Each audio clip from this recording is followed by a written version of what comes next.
દરેક નીતિની સામે કાયદાની રીતે ઊભો રહેતો SSK ન્યૂઝ ચેનલ। સુરત શહેરના છેવાડે આવેલા ઊન વિસ્તારમાં ભાડા કરાર પર ચાલતી હોસ્પિટલનો કરાર સમાપ્ત થયા બાદ પણ ખાલી નહીં કરતા મૂળ માલિક કોર્ટમાં જતા કોર્ટે ખાલી કરવા ઓર્ડર કર્યો હોવા છતાં કોર્ટના હુકમનો અનાદર કરાયો હોવાનો આક્ષેપ મીડિયા સમક્ષ કરાયો છે।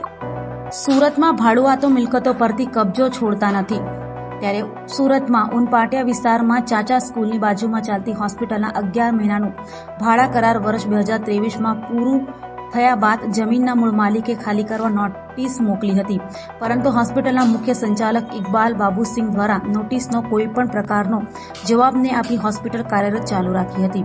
ત્યારે જમીનના મૂળ માલિક જગ્યા મેળવવા કોર્ટના શરણે પહોંચ્યા હતા, જ્યારે નામદાર કોર્ટે જમીન પરનો કબજો મૂળ માલિકને આપવા ઓર્ડર કર્યો હતો, છતાં કબજેદાર ઇકબાલ બાબુસિંહે કોર્ટે આપેલા ઓર્ડરનો અનાદર કર્યો હતો।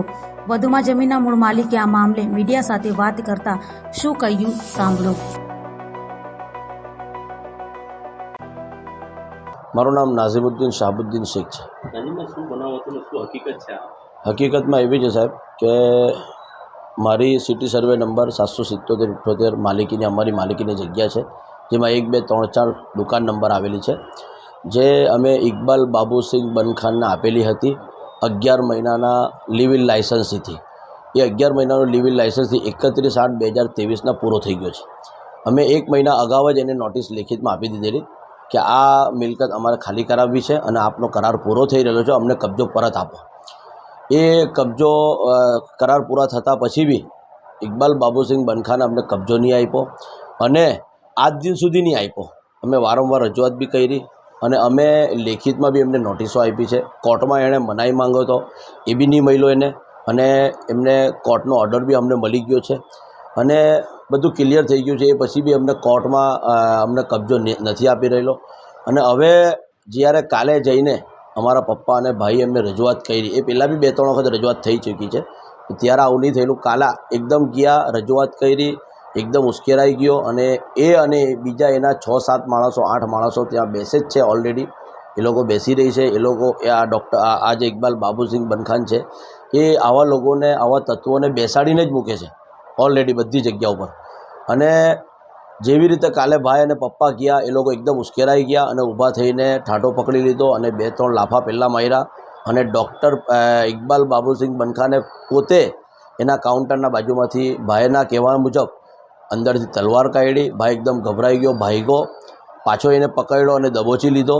આ બધું સાંભળી અમારા ફૈયાઝભાઈ છે, બાજુ અમારા કાકાના છોકરા છે, એ ત્યાં બાજુમાં જ રહે છે, પપ્પા બહાર ભાગી ગયા। એ જોઈને ભાગ્યો, દોડ્યો, એના ઉપર હુમલો થયો। એ ભાગીને દાદર ચડી ગયો ઉપર અને એના ઉપર ત્યાં જઈને હુમલો થયો।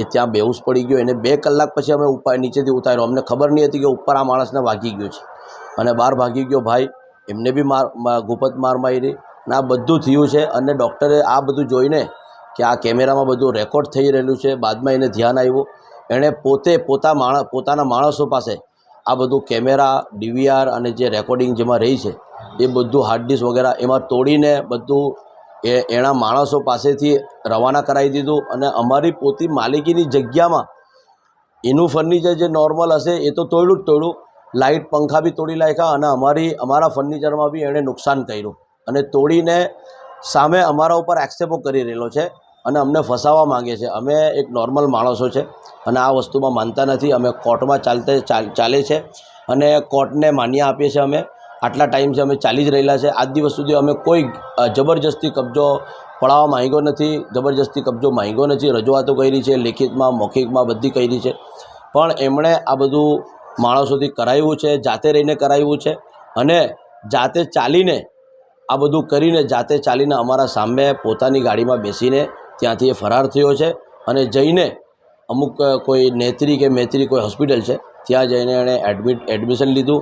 અને અમને ખબર પડી વિડીયોના મારફતે કે આજે એ અમારા ઉપર આક્ષેપો કરી રહેલો છે કે આ લોકોએ અમને માર્યા છે, બરાબર છે। એ તદ્દન ખોટા આક્ષેપો છે અને એ ડૉક્ટરનું કામ જ એ છે। એ પહેલાં અગાઉ બી એમના ઉપર કેસો બની ચૂક્યા છે, છેડતીના કેસો બની ચૂક્યા છે, એ અગાઉ બી બીજા 2-3 કેસો બની ચૂક્યા છે। એટલે એમનું આ કામ જ છે, મતલબ છેડતી કરે છે કે બીજા બધું કેસો ઓલરેડી છે, તમે પાછળ જઈને જોઈ શકો છો પાછળના રેકોર્ડમાં।